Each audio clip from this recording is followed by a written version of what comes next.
Hi friends, thanks for joining me today. This is Dr. Rick Nation. God can restore your mind and emotions.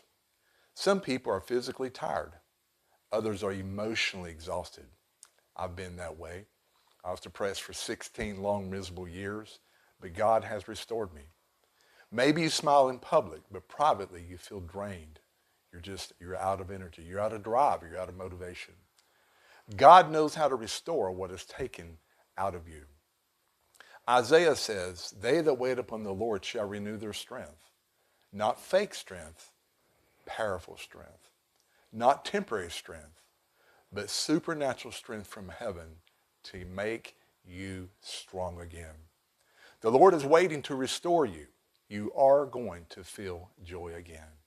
Thanks for joining me today. Please like, subscribe, and share, and stay tuned for more videos. God bless you.